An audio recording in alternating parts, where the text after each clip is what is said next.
what my wife was saying, then you can watch the video from yesterday.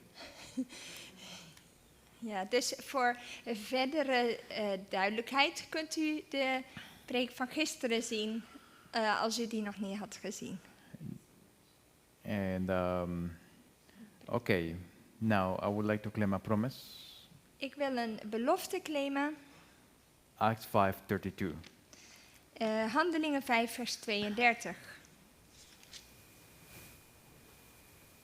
The Bible says, De Bijbel zegt, and we are his witnesses of these things, and so is also the Holy Ghost, whom God has given to them that obey him. en wij zijn zijn getuigen van deze dingen en ook de Heilige Geest die God gegeven heeft aan hen die hem gehoorzaam zijn. Okay, so the latter rain is given to who? The latter rain is given to who? Dus de late regen wordt gegeven aan wie? Is to those that obey.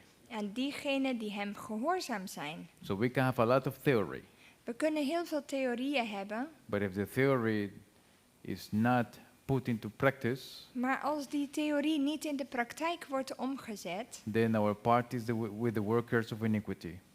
dan zijn we toch deel van de werkers der ongerechtigheid.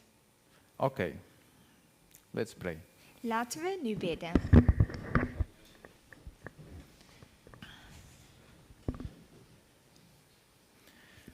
Father in heaven, Vader in de hemel, we come to thee in prayer, wij komen in het gebed tot u, knowing that your Holy Spirit has the power to open our minds and understanding. wetende dat de Heilige Geest de macht bezit om ons verstand te openen en ons inzicht te geven. Acknowledging my and our sinful condition. En wij erkennen mijn en ook onze zondige toestand. Also, Lord, thanking thee for the freedom we enjoy so far in this meeting. Wij danken u ook voor de vrijheid die we tot dusver mogen ervaren in deze campmeeting. And we ask you, Lord, that you help us worship thee in spirit and in truth. Wij bidden u dat wij u mogen aanbidden in geest en in waarheid. Help us, Father, to make personal decisions for sanctification in holiness unto Help- thee.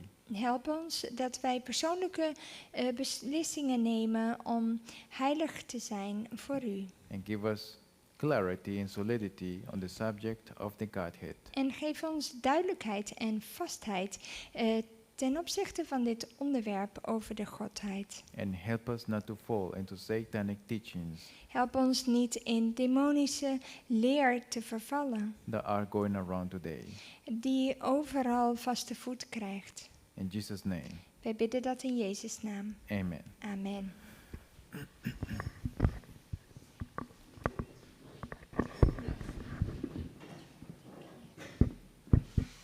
Our Bible verses. Okay. So we're going to go on the New Testament. Yesterday was purely Old Testament. Gisteren hebben we alleen gekeken naar het Oude Testament en wat er staat.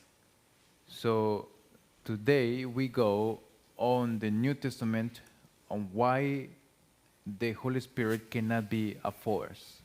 Vandaag gaan we kijken in het Nieuwe Testament en kijken naar het aspect waarom de Heilige Geest niet alleen een kracht kan zijn. Now, based on the characteristics of his behavior, Dus als we kijken naar de kenmerken van zijn gedrag, then we can solidly conclude dan kunnen we duidelijk concluderen that this entity is a person. dat het gaat om een persoon. Okay, now the Holy Spirit cannot be a mere emanation. Emanation of force. Emanation is something that comes out of the Father or comes out of the Lord Jesus. Ja, er wordt vaak dus gezegd dat het een kracht is die van de Vader of van de Zoon komt. Because he contains all the characteristics of personality. Maar hij heeft alle kenmerken van persoonlijkheid. Intellect, Hij heeft intellect, emotion, hij heeft emoties and will. en hij heeft wilskracht. So a force does not have intellect, Maar een kracht alleen heeft geen intellect nor emotion, en geen emoties nor will. en geen eigen wil. And that is what makes us people, persons. Dit is wat ons tot personen maakt. If we are destitute to these three things, then we can be a table. Als wij deze dingen niet bezitten, kunnen we ook een tafel We can be zijn a chair, of een stoel. right? Okay. Now,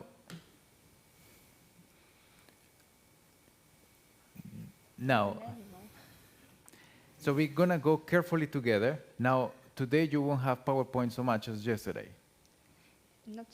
Not so much. Ja, vandaag hebben we niet zoveel PowerPoint als gisteren. So you need to use your Bible. Dus gebruikt u uw Bijbel. So, the first characteristic is that the Holy Spirit leads. Het eerste kenmerk wat we zien is dat de Heilige Geest leidt. Now, we find in Matthew that he led Jesus. Hij leidde Jezus. Dat is wat we vinden in Chapter Matthäus. 4. Hoofdstuk 4. Matthew chapter 4, Matthäus 4, verse 1. vers 1.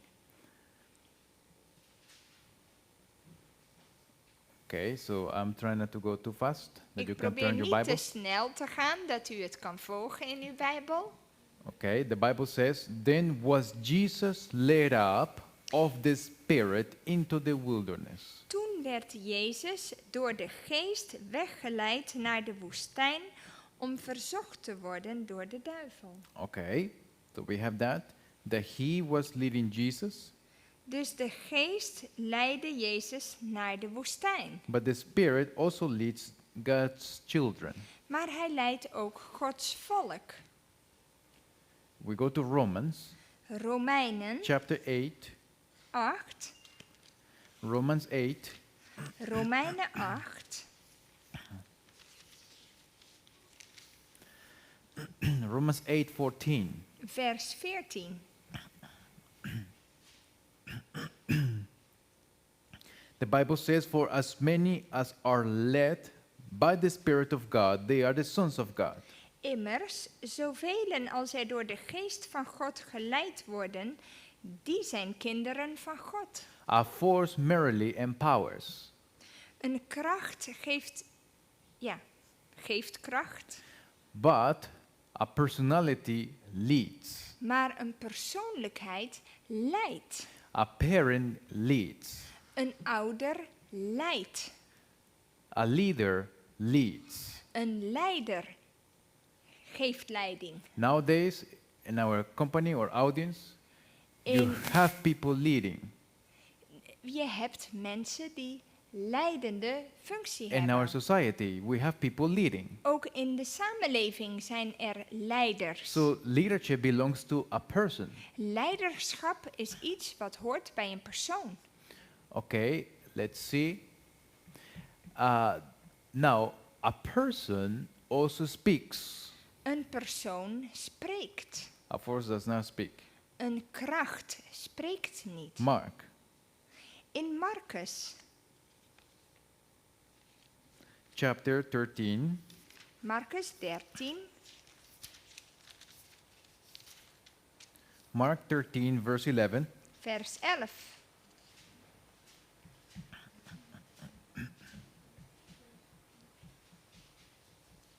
He can speak all languages. Hij kan alle talen spreken.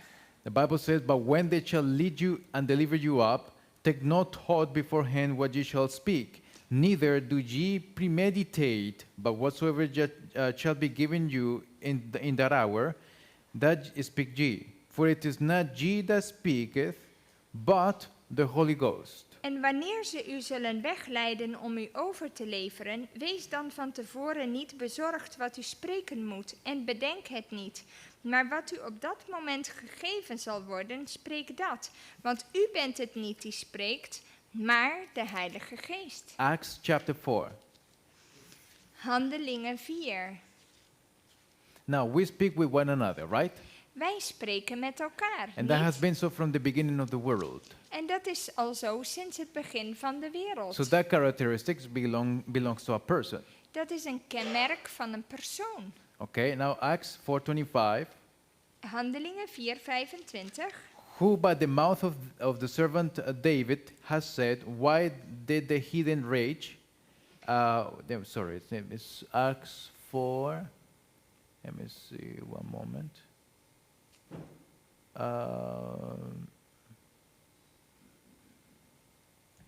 One moment. This is Hier there. klopt één tekst niet. One moment, Acts. What was the text saying? One moment. This is the text. It's a note. I think it's what's it not in? It's a text that the Spirit spoke through David, and that's the text that Peter was in Acts, the one that Peter was quoting.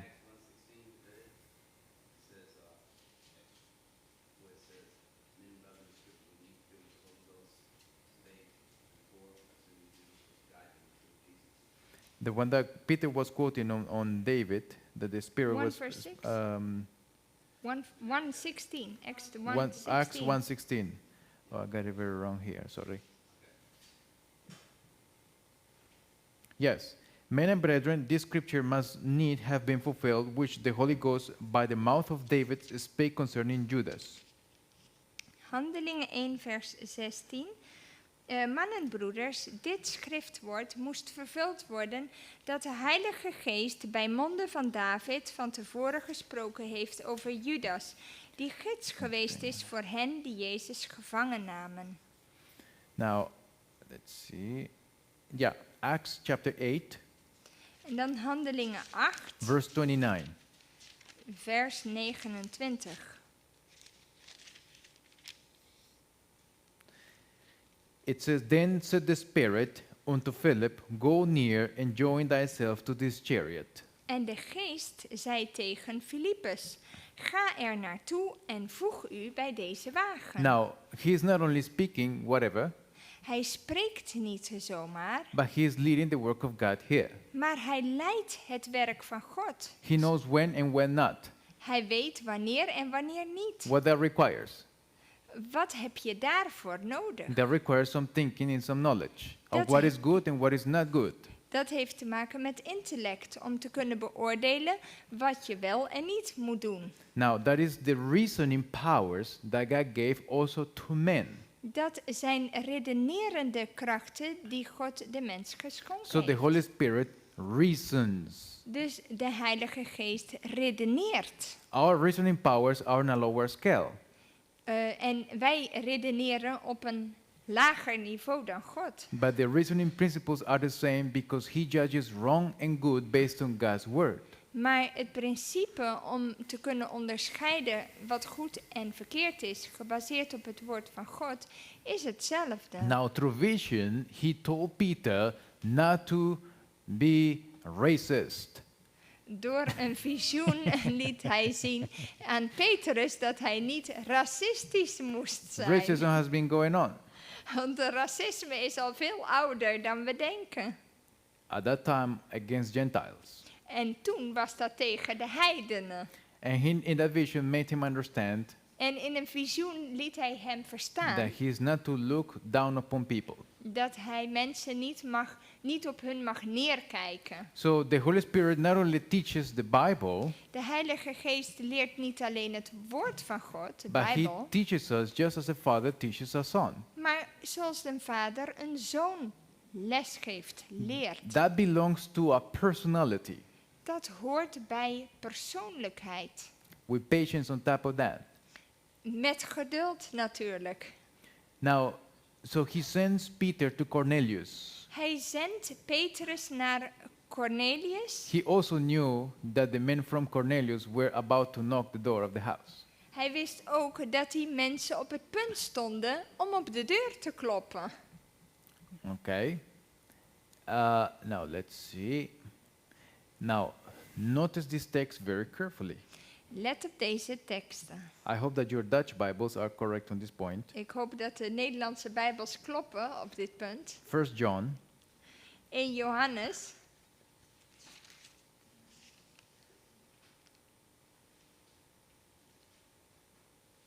if your version is not correct, then we have wood stoves here. Als uw versie niet klopt, we hebben houtkachels hier. 1 John chapter 4, Het moet een goede vertaling zijn. verse 2. 1 John 4:2. 1 1 John Johannes 4:2. 4 vers 2. It says, hereby know ye the Spirit of God. Hereby, by what? Hieraan leert u de geest van God kennen. Every spirit that confesses that Jesus Christ is come in the flesh is of God.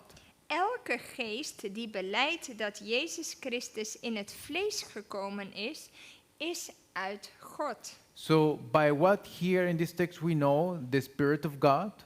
Hoe kennen we de geest van God? By the doctrine He has given us. Door de leer die Hij ons gegeven A heeft. force does not care about that. Maar een kracht bemoeit zich daar niet mee. So, those who say that Jesus did not come in sinful flesh, Dus diegenen die zeggen dat Jezus niet in zondig vlees is then gekomen, that spirit or that teaching is not of God. dan is die leer niet uit God. Showing that the Holy Spirit is not confessed by that type of doctrine. Dus dan wordt de geest niet beleden door die leerstelling. Now you remember the promise to the 7 churches: let them he that overcometh. We zien in de 7 gemeenten de belofte, hij die overwint.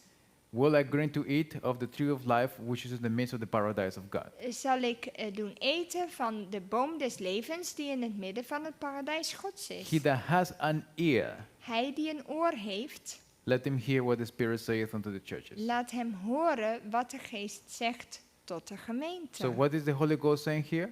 Dus wat zegt de Heilige Geest Do hier? you have ears to hear?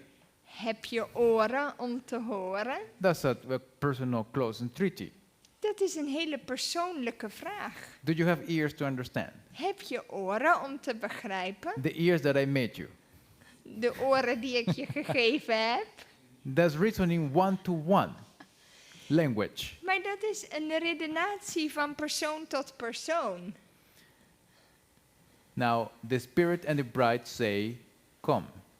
De geest en de bruid zeggen kom. So he also invites. Dus hij nodigt ook uit. Okay, now the Holy Spirit testifies. De Heilige Geest getuigt. Now, how or where or how nowadays do you testify? Hoe getuig je? You testify not only speaking, but also knowing Niet alleen met spreken, maar ook dat je weet that a certain matter is true, dat een bepaald iets waar is. right? So you need knowledge of the life background of the person. Je hebt soms kennis nodig van de achtergronden van iemand. He can read your motives, Hij kan je motieven, je motivatie and lezen. then he will make an assessment. En dan kan die zien wat die kan betekenen. Now the Holy Spirit does that. De Heilige Geest doet dat. So there you see also some thinking, thorough thinking. I'm just first giving an example. Okay. Yes. So we're gonna go to. Oh, one moment.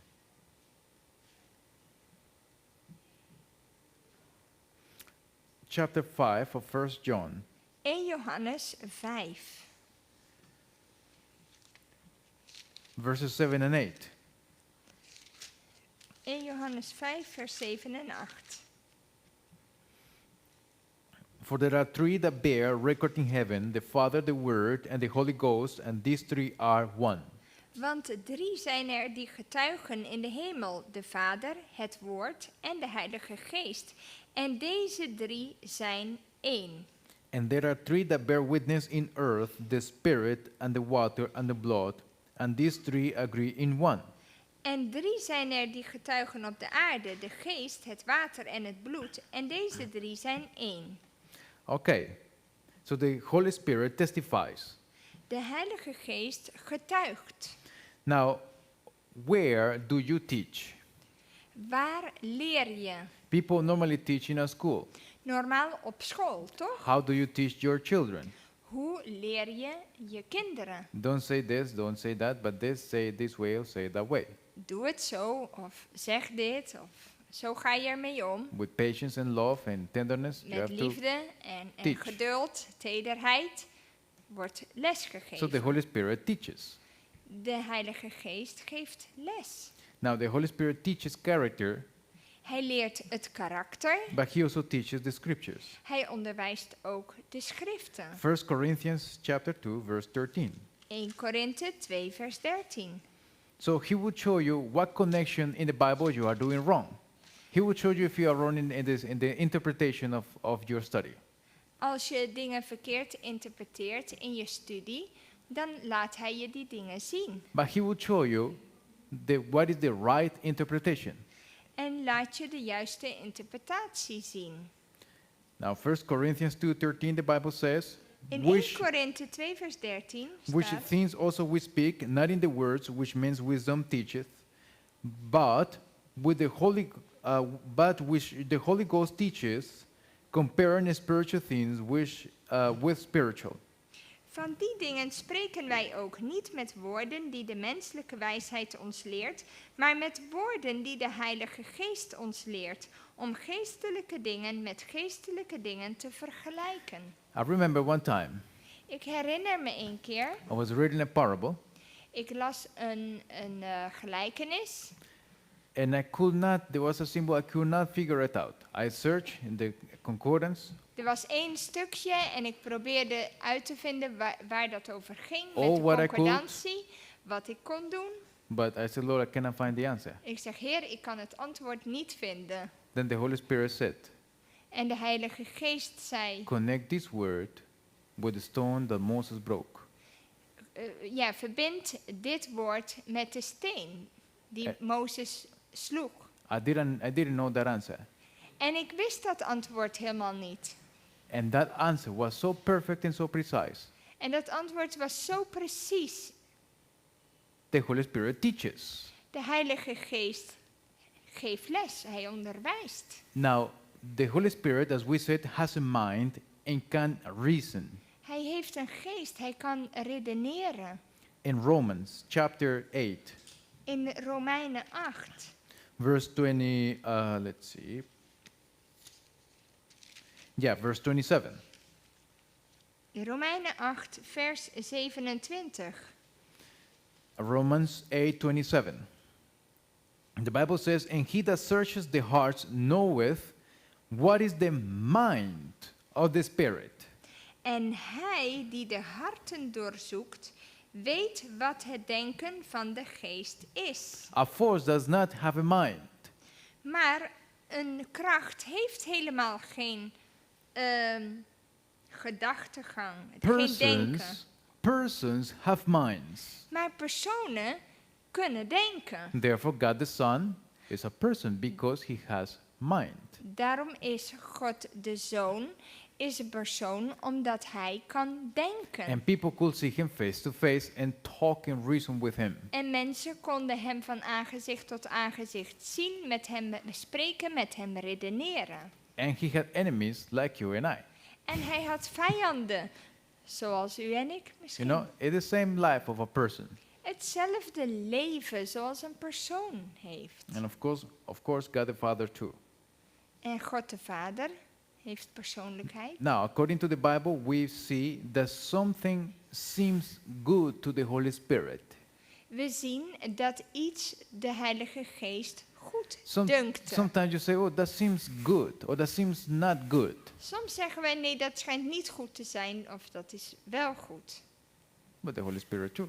Maar de Heilige Geest ook, laten we het zien. In Acts 15, In Handelingen 15.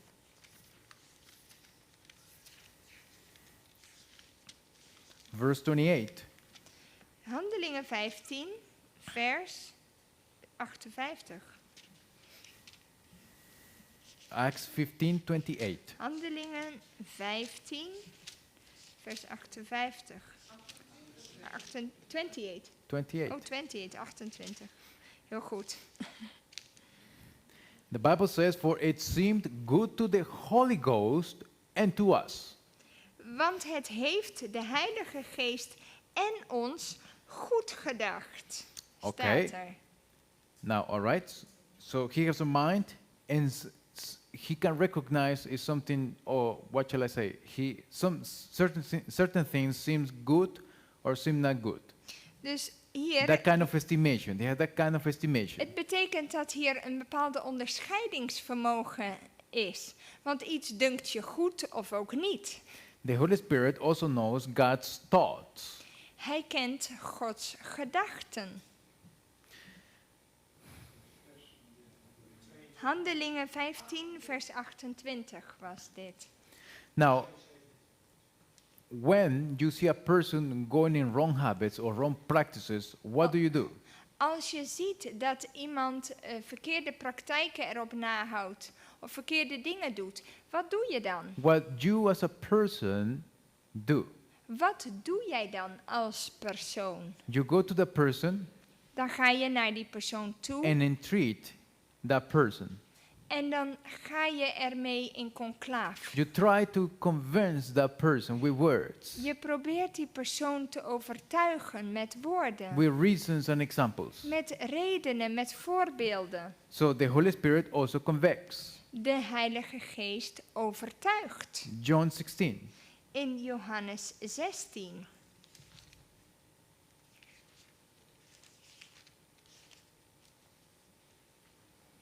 John 16, we're going to read, let's see.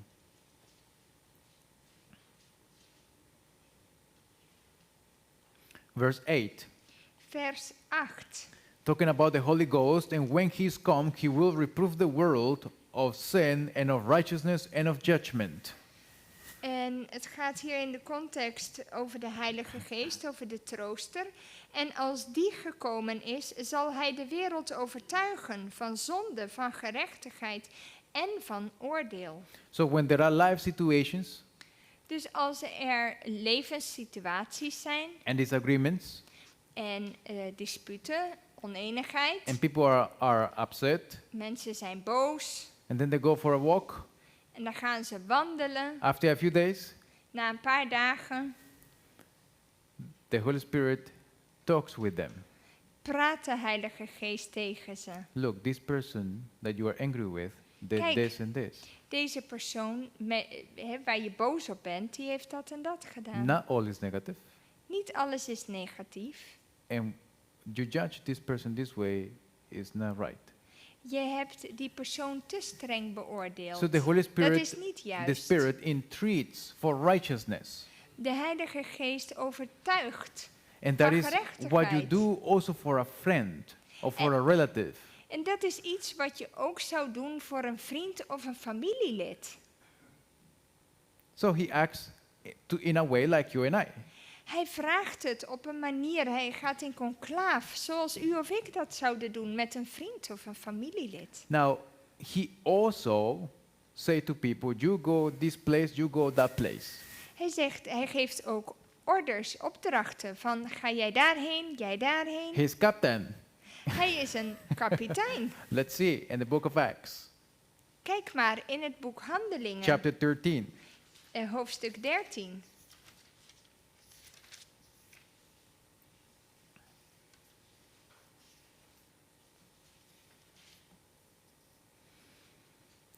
Verse 4, the Bible says, Vers 4. so they, being sent forth by the Holy Ghost, departed unto Seleucia, and from thence they sailed to Cyprus. Zij dan, uitgezonden door de Heilige Geest, vertrokken naar Seleucië en voeren vandaar naar Cyprus. Who sent them?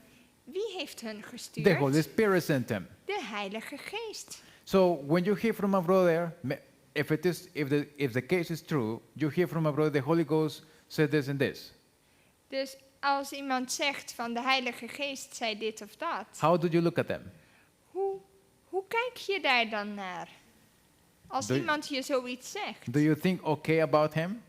denk je dan van oké, of vind je het raar? Or you find it a little bit strange? Of je vindt het een beetje raar als iemand zegt de Heilige Geest zei me dit of dat.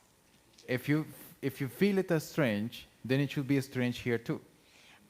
Als je het aanvoelt als ik vind dat vreemd, dan moet je het hier ook raar Because vinden. we know from the Bible that the Spirit was not talking only to the apostles, but also to church members. Want we weten vanuit het woord dat de Heilige Geest niet alleen sprak tot de And apostelen, church maar ook members, tegen kerkleden. church members brought messages from the Spirit to the apostles. Want kerkleden kregen ook boodschappen van de Heilige Geest om door te geven aan de apostelen. So if it is true, Dus als het waar is, then you should not feel it as strange, dan moeten we het niet als raar ervaren. because it's not consistent. Want dat is niet consequent met het Bijbelse verslag. Now, in chapter 13 of the same book, In vers 13, let me see, okay.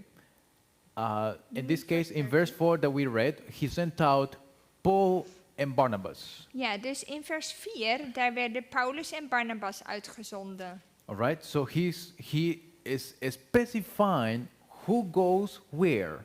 Dus de Heilige Geest specificeert heel duidelijk wie waar naartoe moet gaan. Have you worked for a company Heeft u gewerkt voor een bedrijf and you have to do jobs outside? en dan moet je werk doen voor het bedrijf buiten de deur? Then somebody else will tell you where you go. Dan heeft iemand anders je gestuurd. That's it. Dat is wat het is. Chapter 16, same In, book, in hoofdstuk 16, verses 6 and hetzelfde 7. boek, Handelingen, vers 6 en 7. Notice very carefully. Let goed op. Now, when they had gone throughout Phrygia and the region of Galatia, and were forbidden of the Holy Ghost to preach the word in Asia.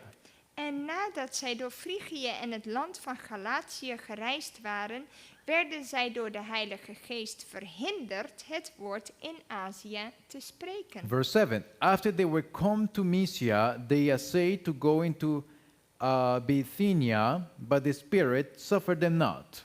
Maar vers 7, en bij Mysië gekomen, probeerden zij naar Bithynië te reizen, maar de Geest liet het hun niet toe. So when you want to go for missionary work in a place, Dus als je van plan bent om zendingswerk in een bepaalde plaats te gaan doen, he will say, no, it's not time yet.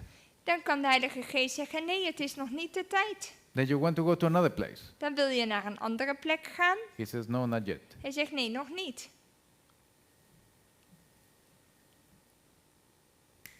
That is of a person. Dat is wat een persoon doet. That is not just of a vague force. Dat is niet zomaar een kenmerk van een vage kracht. Now, the Holy Spirit, notice in chapter 20, same book, In hoofdstuk 20, als we even verder bladeren, verse 28.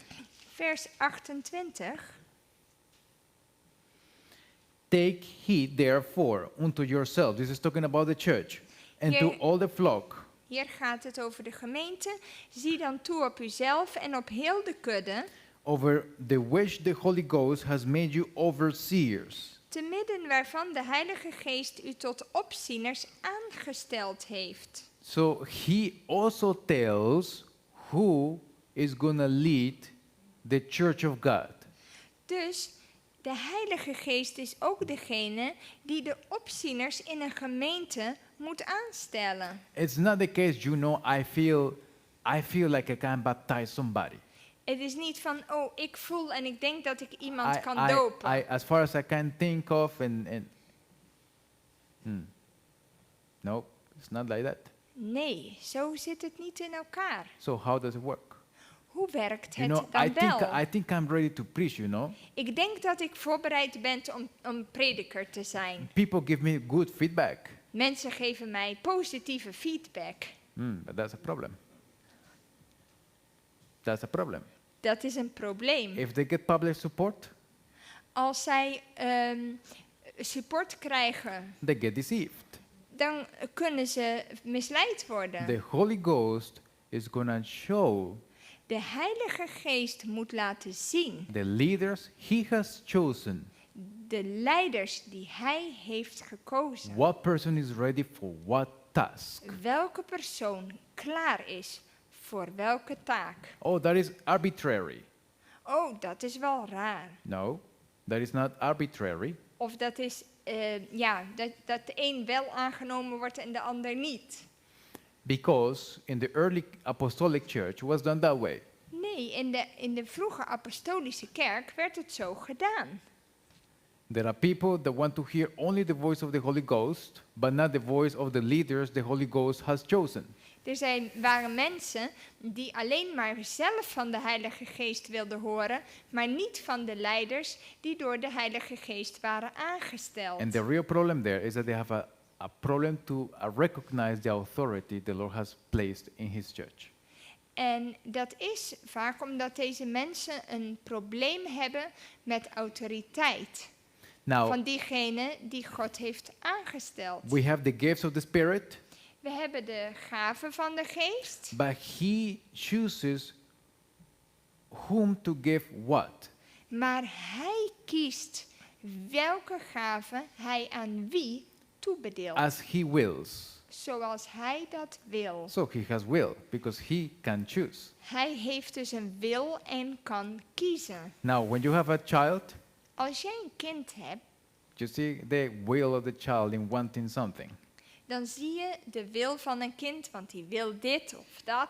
Okay, the Holy Spirit has a holy will. De Heilige Geest heeft een heilige wil. Now, the Holy Spirit also baptizes in a way. Hij doopt op een bepaalde manier. Now, 1 Corinthians chapter 12, In 1 Korinthe 12, verse 13. vers 13. For by one Spirit are we all baptized into one body. Ook wij allen immers zijn door één geest tot één lichaam gedoopt. 2 Timothy. Staat hier. En in 2 Timotheus, He helps us guard our faith. dan helpt hij ons om ons 2 geloof Timothy 1:14. uit te leven. 2 Timotheus. 2 Timothy. 2 Timothy 1:14. 1 vers 14. That good thing which was committed unto thee, kept by the Holy Ghost, which dwelleth in you. That good thing which was committed unto thee. 1:14. Bewaar door de Heilige Geest die in ons woont het goede pand dat u toevertrouwd is. So what do you do when you see a person backsliding?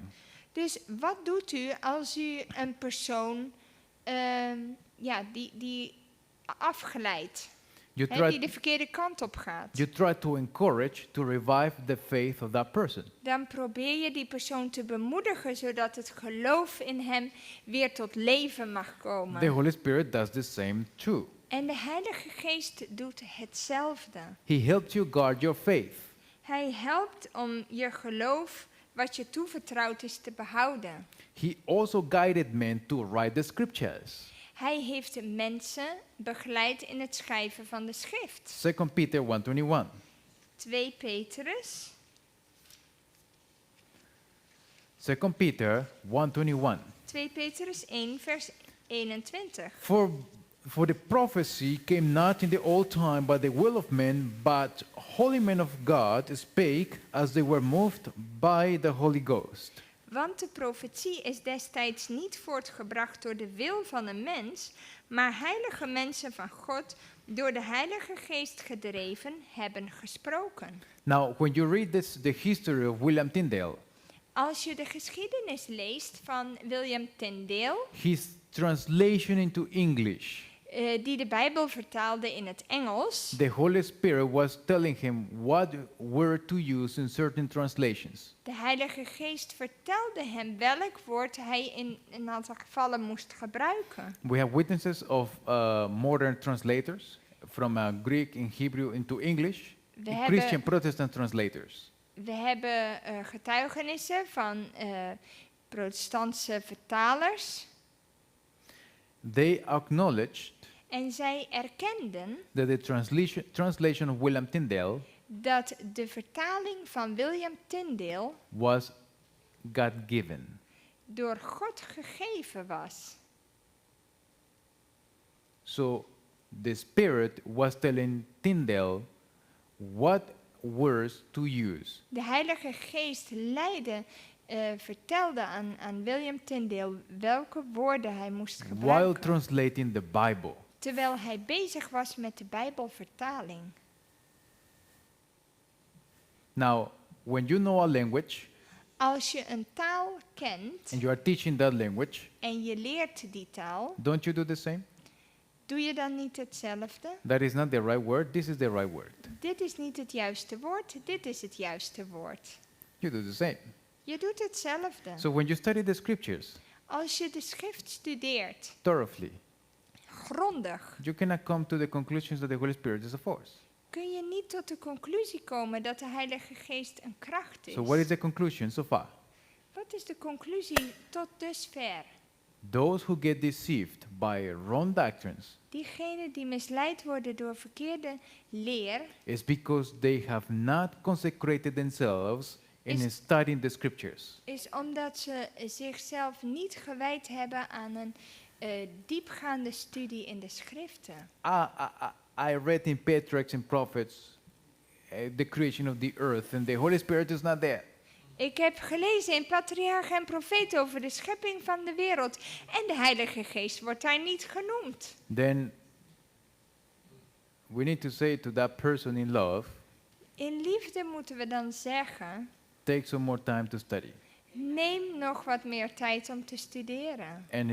And if some of them have accepted these wrong teachings, En als iemand de verkeerde leer aangenomen heeft which if they don't daaromtrent, repent of, maar je bekeert daar niet van, they can go in heaven. dan kun je niet naar de hemel gaan. You cannot go to heaven while believing that the Holy Spirit is a chair or a piano. Hoe ga je naar de hemel en denken dat de Heilige Geest als een stoel of een piano is? Do you allow your children to watch cartoons? Laat je je kinderen toe dat ze cartoons bekijken? Then they can assimilate that divine entities are in force, like forces. Dan kunnen ze gaan denken dat godheden als krachten zijn.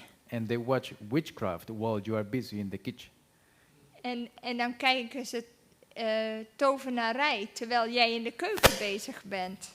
Now, so he guided men to write the scriptures. Hij heeft mensen geleid ertoe om de schrift te schrijven. You remember the witness of Sister White that he was dependent on the Holy Spirit to see the vision and to write the vision. Hoe? Sister White, She was, dependent on the Holy Spirit. Zuster White schrijft zelf dat zij afhankelijk was van de Heilige Geest om haar te leiden wat ze moest schrijven. There is a certain section. Er is een bepaald stuk. Her own son, Willie White, Haar eigen zoon, Willie White, went to her ging naar haar with a testimony that she had written. met een getuigenis die zij geschreven had. And he said, Mama, what did you mean by this? We don't understand what you have written here. En hij vroeg, mama, we begrijpen niet wat je hier hebt geschreven. She said, I don't understand it either. Go and pray. Ze zegt, ik weet het ook niet. Ga bidden erom. Now, that means this is how God does it. Dit is de manier zoals God het doet. How do you get to know a person? Hoe leer je iemand kennen? By the behavior and the moves of that person. How that person moves about. Door hoe die persoon is, door zijn gedrag. What do you Door see in this omgaan. testimony? Wat zie je in het getuigenis? That God, on purpose, Dat God expres leaves room for doubt. ruimte laat voor twijfel. Question. Vraag Do je, you doubt quickly? twijfelt u snel? Do you, when you hear Sebastian kill here somebody outside, really? Als iemand zegt, Sebastian heeft hier iemand vermoord, zeg je dan direct echt waar? Unbelieving.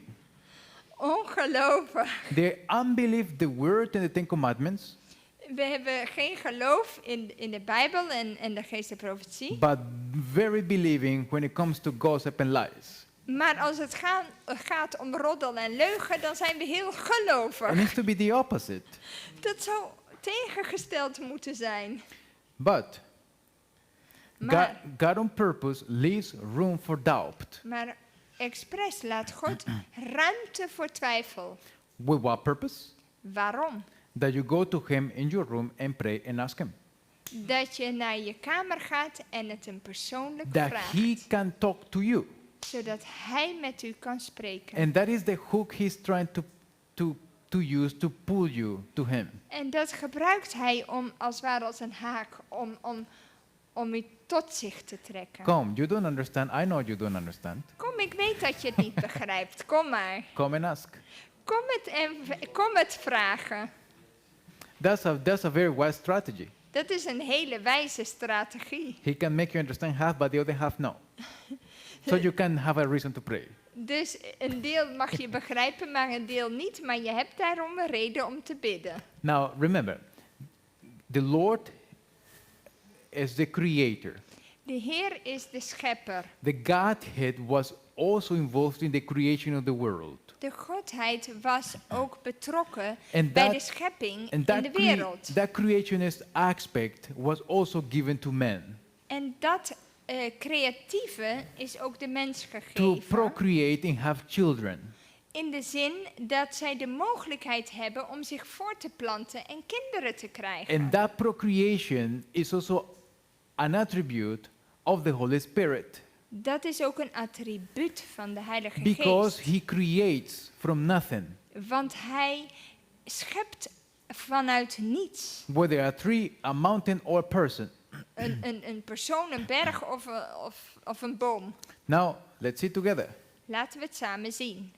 In Matthew 1, In Matthäus 1.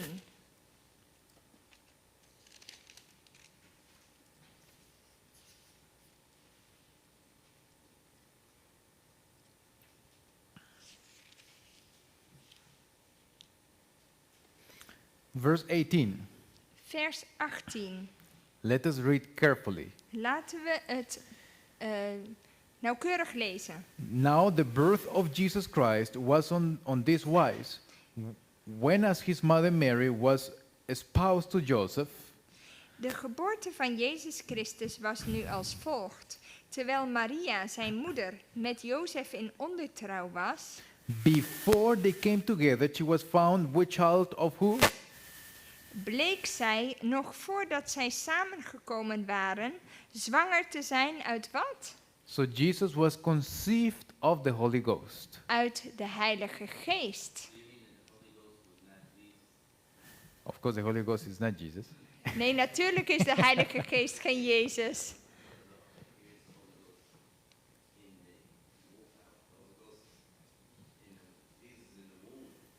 Ja, want Jezus wordt verwekt in de baarmoeder. Now remember, this mystery of this conception we cannot understand. But we know from the Bible that Jesus was conceived of the Holy Spirit. We mogen niet precies begrijpen hoe dat werkte, maar we weten wel één ding wat de schrift zegt, dat Maria zwanger werd en dat Jezus verwekt werd door de Heilige Geest. Or, a term a little bit closer, she was pregnant of the Holy Spirit. Ja, ze was zwanger uit de Heilige Geest, zegt het woord. And of course, this is an expression that we cannot misunderstand. Dit is een uitdrukking die we niet verkeerd kunnen begrijpen. When you have man and wife, Als je man en vrouw hebt, it's in a different field, dan is dat op een andere manier. but in the creation of man, the Godhead gave this attribute of them to men, to procreate. Maar in de schepping, de Godheid schiep en dit kenmerk, deze mogelijkheid om voor te planten, kwam van hem, is een kenmerk van God. And that is something that normal persons do when they have family. En dat is wat normale mensen doen als ze een gezin hebben. So there you have it. So the Holy Spirit made pregnant Mary. Dus de Heilige Geest maakte Maria zwanger. Please, don't misunderstand it. It is not in the same manner as man and wife. Niet dat het op dezelfde manier gaat zoals man en vrouw. But nevertheless, he was conceived of the Holy Ghost anyway. Maar ze werd wel zwanger uit de Heilige Geest. Hoe The dan way ook. we don't know, and we don't have to know it, is not revealed. En het is niet in detail beschreven hoe dat ging. The only thing we know is that he was conceived of the Holy Ghost. Maar we weten dat ze zwanger werd That's it. uit de Heilige Geest. Now, the Holy Spirit can also be blasphemed. De Heilige Geest kan gelasterd Now, worden. remember, as Jesus was conceived of the Holy Spirit, Dus Jezus werd ontvangen door de Heilige Geest. so people are born of the Spirit, spiritually speaking. Geestelijk gezien worden mensen ook geboren uit de Geest. Now, the Holy Spirit can be lied to. Je kunt liegen tegen de Heilige Geest. Now, has someone lied to you? Heeft iemand wel eens gelogen tegen je? Okay. That happens between people, unfortunately. Dat gebeurt ongelukkigerwijze tussen mensen. Do you hate it? Haat je dat als iemand tegen je liegt? The Holy Spirit too.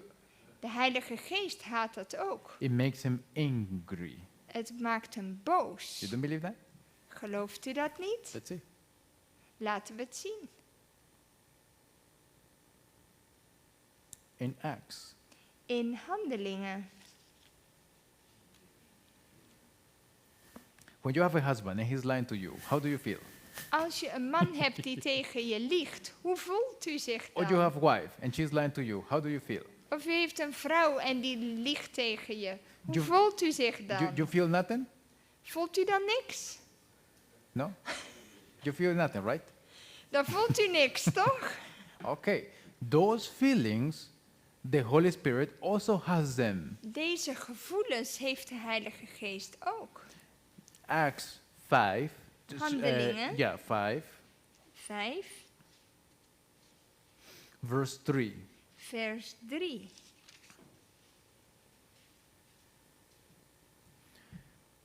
But Peter said, Ananias, why has Satan filled thine heart to lie to the Holy Ghost and to keep back part of the price of the land? En Petrus zei, Ananias, waarom heeft de Satan uw hart vervuld, zodat u gelogen hebt tegen de Heilige Geest en een deel achtergehouden hebt van de opbrengst van het stuk grond? Now, let's go to right quick to Hebrews. Keep your finger in Acts. Houd uw vinger even bij Handelingen And we go to Hebrews chapter 10.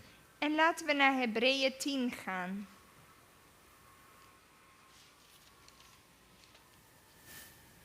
Verse 29. Vers 29. Now, here we need the help of the interlinear Bible again. Hier hebben we ook de hulp nodig van de interlineaire Bijbel.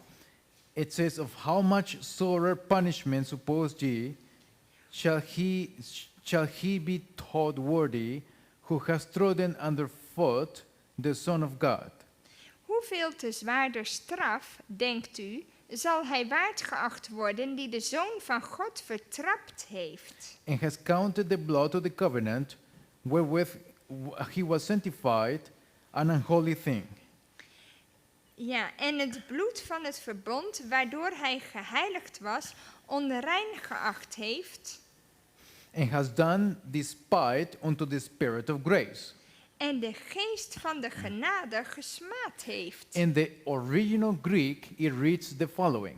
In het originele Grieks staat er dit letterlijk. And has angered the Spirit of grace. En heeft de geest van God, de geest van genade boos gemaakt. So the Holy Spirit also gets angry. Dus hij wordt ook boos. Does that belong to a person? Hoort dat bij een persoon? All these things are of a personality. Al deze dingen hoort bij een persoonlijkheid. Now, notice, let's go back to the book of Acts. Laten we teruggaan naar Handelingen. Now, this is a Bible study old-fashioned. Dit is een ouderwetse Bijbelstudie. Yeah, to restore the old paths. We moeten de oude paden herstellen. So we go to Acts 13. Handelingen 13. Are you there? Bent u daar? The Holy Spirit in Acts 13 uses the pronouns I and me. Daar worden de woorden ik en mij gebruikt. Now, according to grammar, these are pronouns for persons. Dat zijn woorden die horen bij een persoon. Acts 13 verse 2. Persoonlijke voornaamwoorden. Acts 13 verse 2, the Bible says, and they ministered to the Lord and fasted. The Holy Ghost said.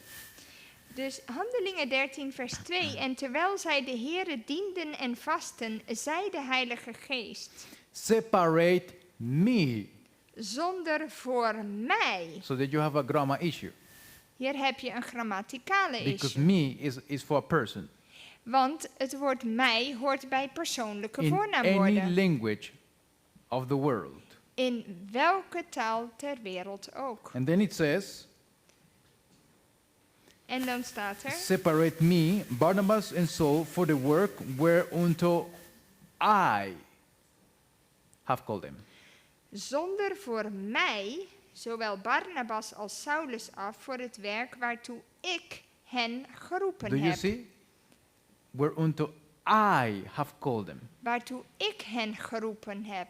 Now, when you go to school, Als je naar school gaat, I is a pronoun for a person. ik is een persoonlijk voornaamwoord. All right. This is what he's saying here. I Dit is wat hij hier zegt. and me. Ik en mij. And he says it about himself. En hij spreekt hier ten aanzien van zichzelf. Very interesting.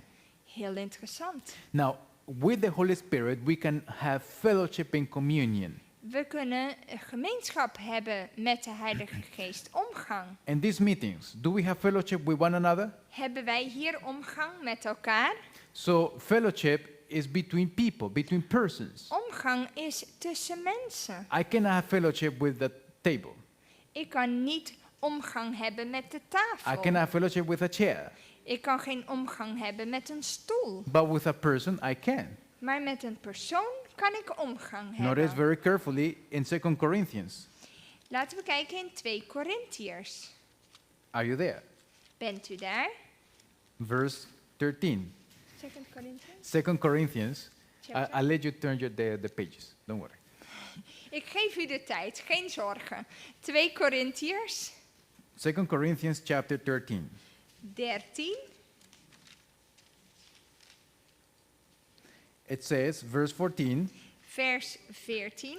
the grace of the Lord Jesus Christ and the love of God and the communion of the Holy Ghost. In Nederlands is het vers 13.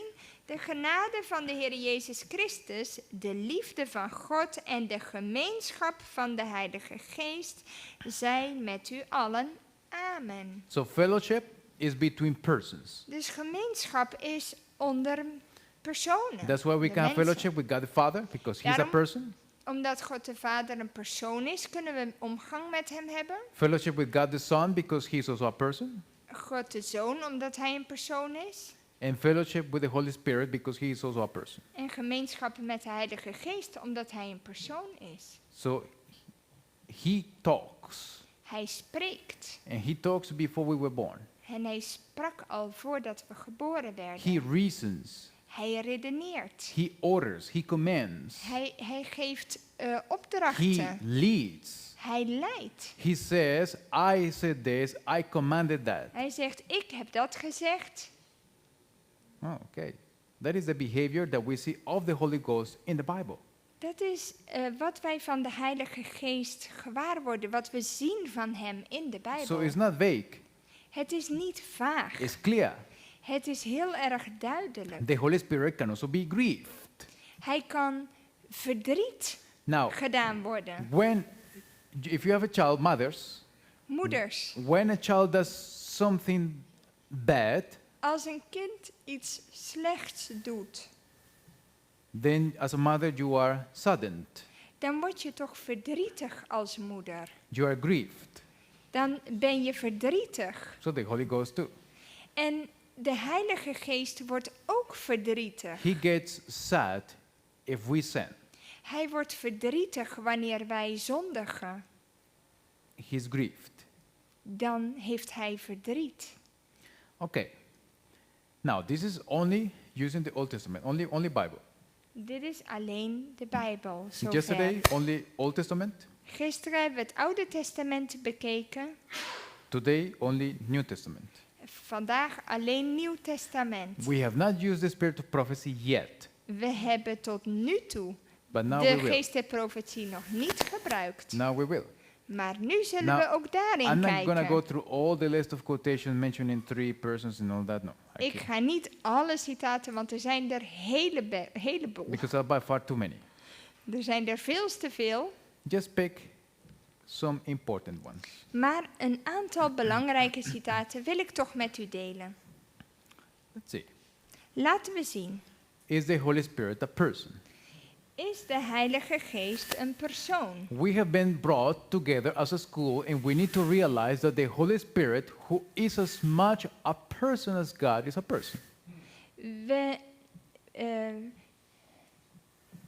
We zijn samengebracht als een school en we moeten realiseren dat de Heilige Geest, die net zoveel persoon is als God een persoon is, That's it. wandelt What else you need? enzovoort. This is the first quotation. Dit is het eerste citaat. So far we used only the Bible, Tot nu toe hebben we puur de Bijbel gebruikt. and with the lecture of yesterday, En met de lezing van gisteren then we put the axe on the root of the tree.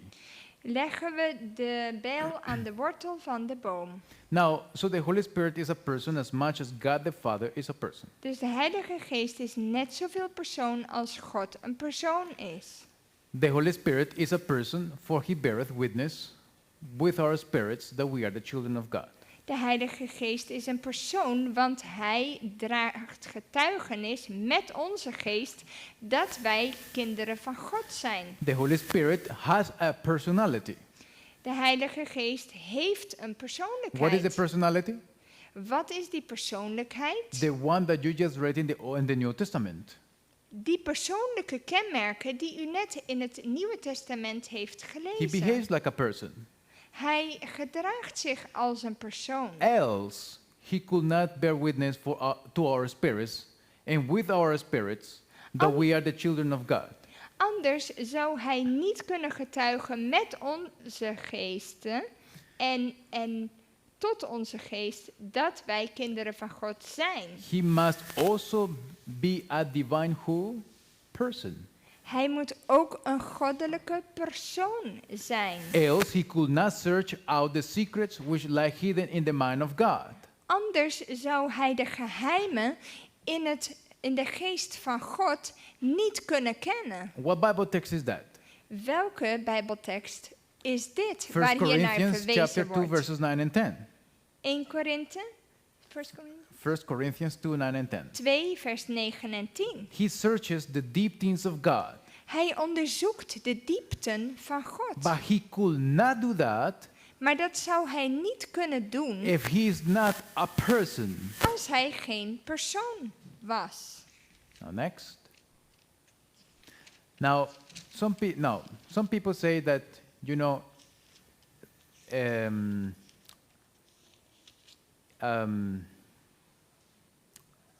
if there is nobody in your church to perform sacred duties, Sommigen zeggen dat als er geen mensen zijn die heilige dingen kunnen bedienen in de groep, in de gemeente, then someone else in that group can do it.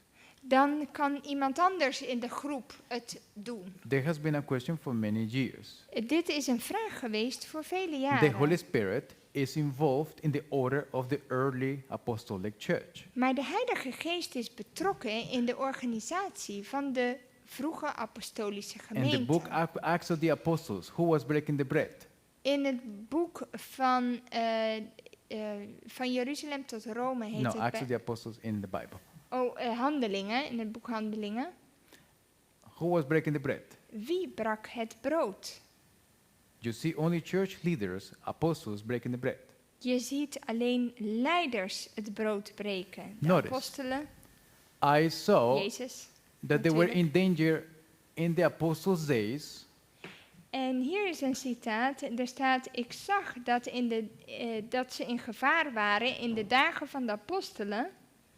of being imposed upon and deceived by false teachers. Ja, dat ze in het gevaar stonden om misleid te worden door valse leraars.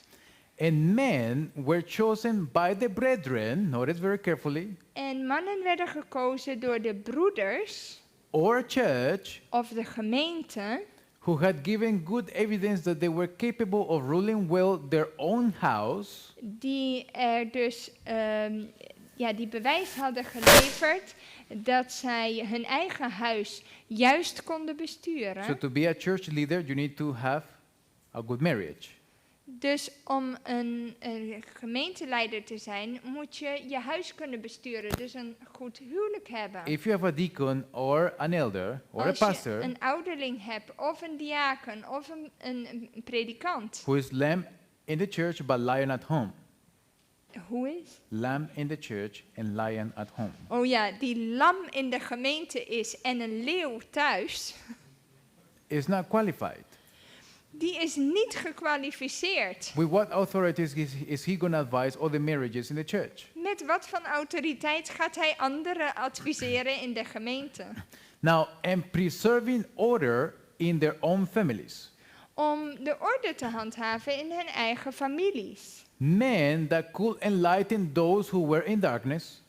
Mannen die anderen in duisternis kunnen verlichten. Notice, inquiry was made of God concerning them. En er staat hier, aan God werd dat voorgelegd. God werd gevraagd wat betreft hun geval. Oh, I thought you needed to be a graduate. Andrew's graduate. Ik dacht dat je alleen maar afgestudeerd moest zijn van Andrews. You see? Nee. What people think? Oh, he became a pastor. Where did he study it? Mensen vragen als die predikant, oh, waar heeft hij gestudeerd? No.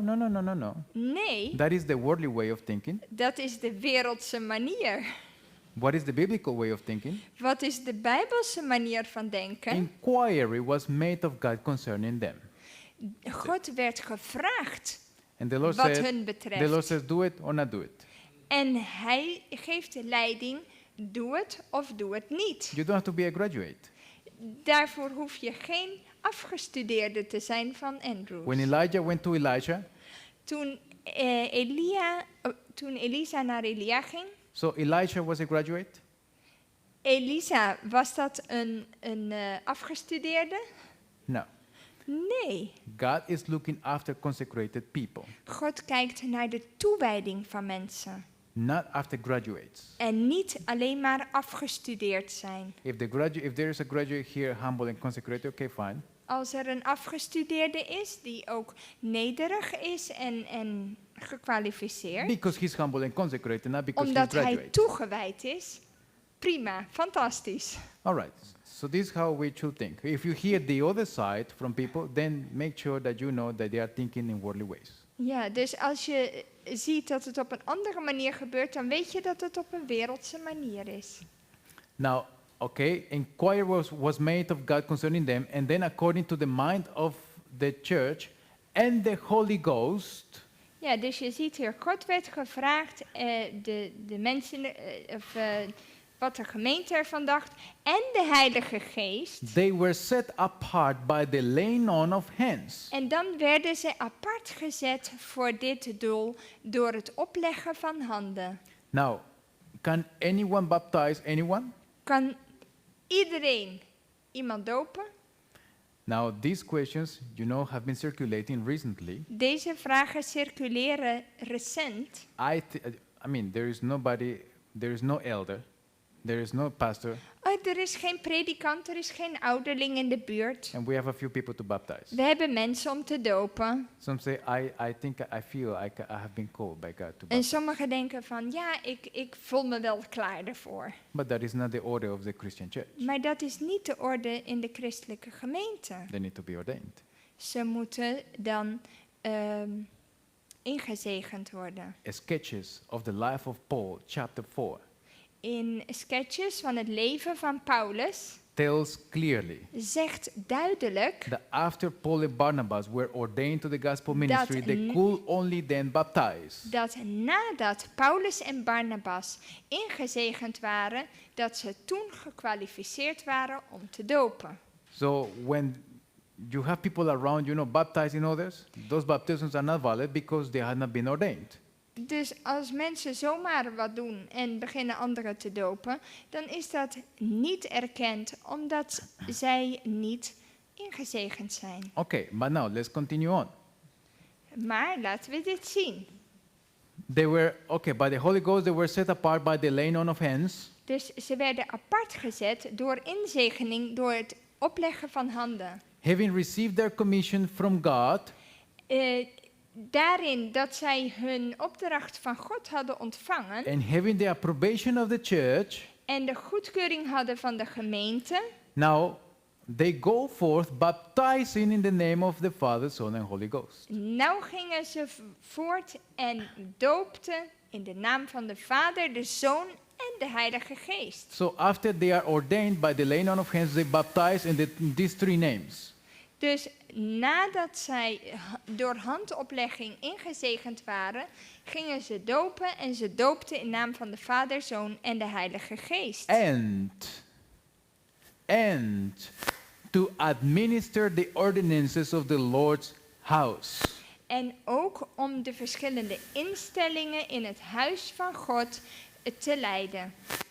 What are those secret ordinances? Wat zijn deze heilige verordeningen That of only- heilige handelingen in de gemeente? That only people who were ordained could perform. Die alleen mensen moesten doen die ingezegend waren.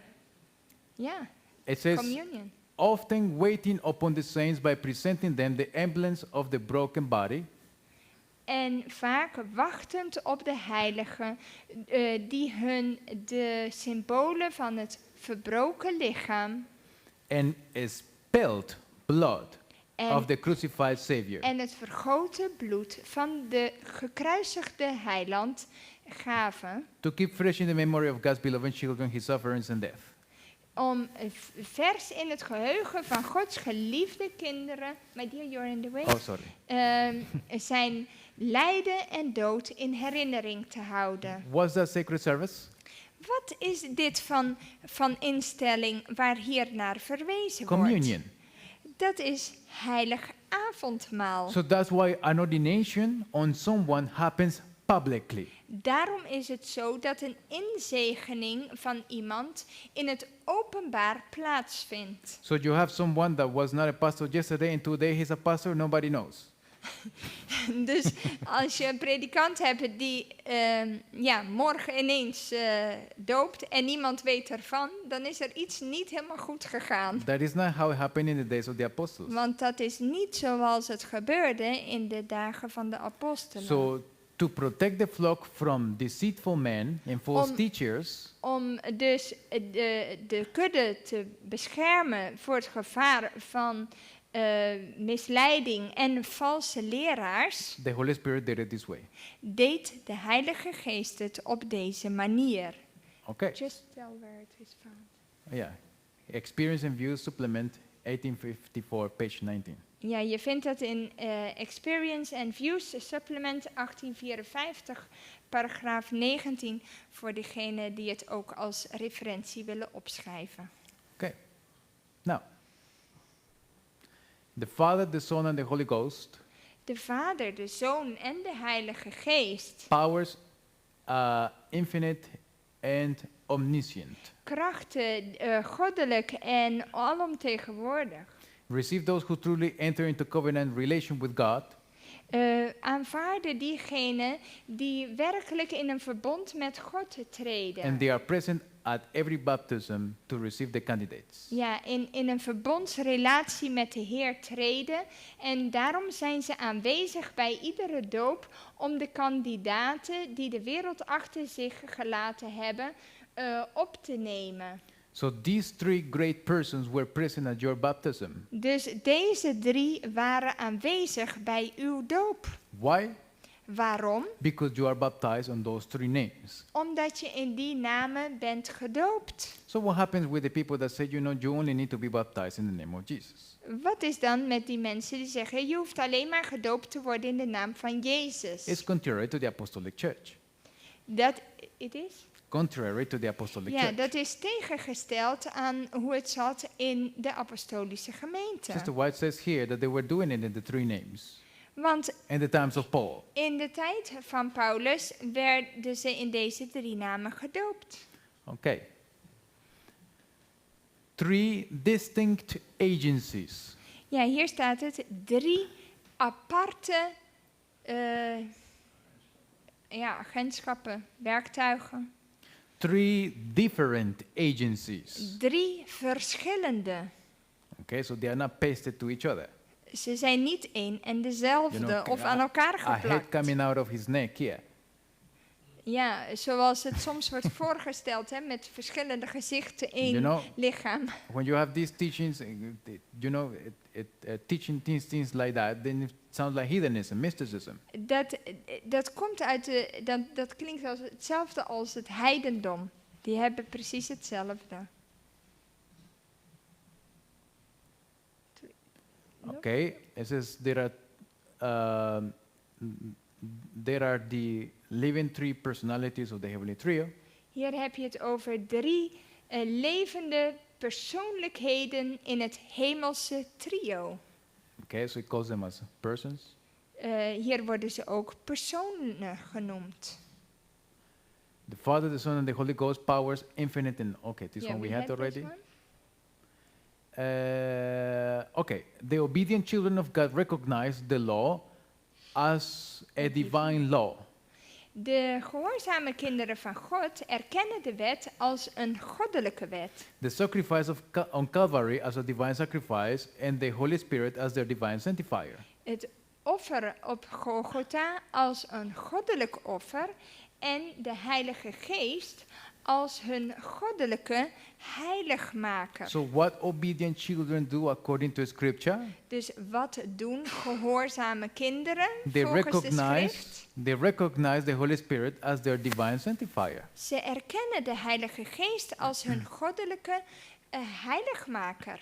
So those who don't recognize the Holy Spirit at all or in a wrong manner, Diegenen die de Heilige Geest niet erkennen of op een verkeerde manier. Oh, what's happening? are disobedient children. Zijn ongehoorzame kinderen. See that? Zie je dat?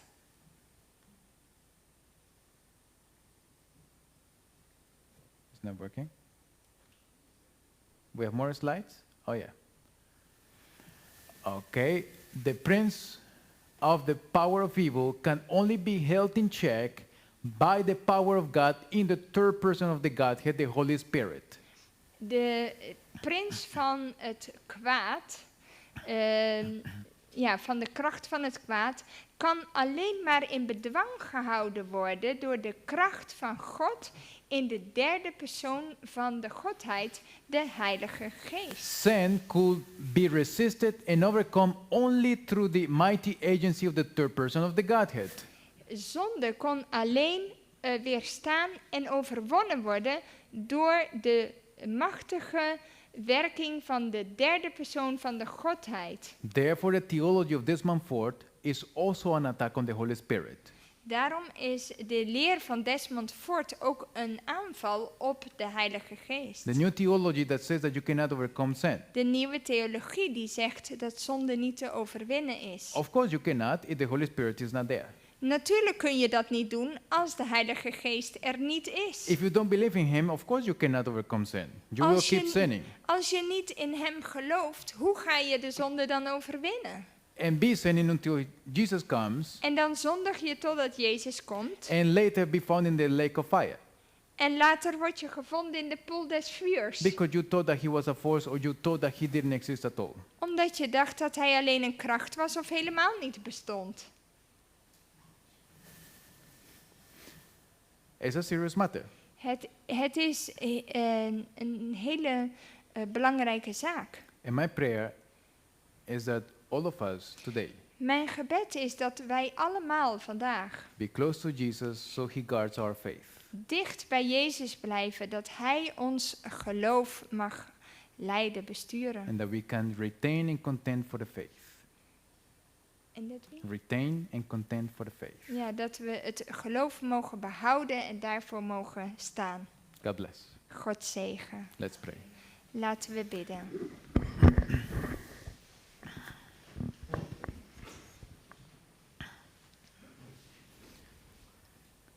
Father in heaven, Vader in de hemel, we thank you, Lord, for your word. wij danken u, Heer, voor uw woord. We thank you, Father, for the clarity of the Bible concerning the Holy Spirit. Ook voor de duidelijkheid die we in uw woord vinden ten aanzien van de Heilige Geest. Father, we ask you that you help us humble ourselves Ja, wij vragen u dat wij ons mogen vernederen, so that he can abide in us, zodat hij in ons mag zijn. so that he can speak to us Dat hij tot ons kan spreken and lead us en ons kan leiden and teach us your word en ons uw woord leert, and open our understanding ons begrip opent and build in us the image of God. en in ons het beeld van God bouwt. Oh, Father, we are dependent on the third person of the Godhead. Wij zijn afhankelijk van de derde persoon van de And I Godheid. ask you that your Holy Spirit be deepening this conviction on people's minds. En mogen uw Heilige Geest de overtuiging in ieders hart verdiepen. And thank you for making us after the image and likeness of the Godhead. Dank u dat wij in uw beeld zijn geschapen. In Jesus' name, In Jezus' naam. amen. Amen.